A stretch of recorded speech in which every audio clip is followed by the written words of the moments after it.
पृथ्वी के इतिहास में सामूहिक विलुप्ति कभी कभार ही हुई है, लेकिन यह इतिहास की दिशा को पूरी तरह से बदल देती है।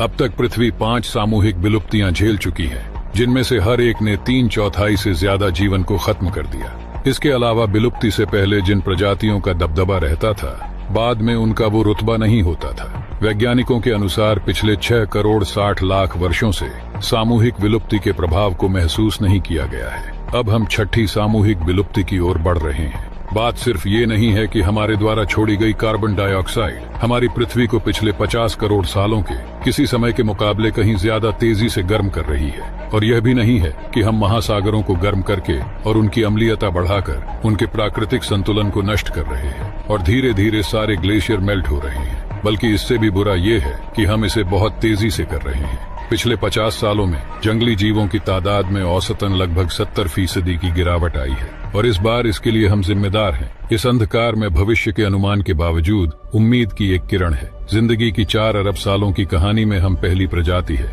जो समझ सकती है कि हमारी दुनिया के साथ क्या हो रहा है, और हमें ये भी समझ है कि इसे ठीक करने के लिए क्या करना होगा। हमारी बुद्धिमत्ता हमें यहाँ तक लेकर आई है, और सिर्फ यही हमें बचा सकती है। हमारा और पृथ्वी का भविष्य अभी लिखा जाना बाकी है। अब हम जो कदम उठाएंगे उससे जीवन का अगला अध्याय तय होगा।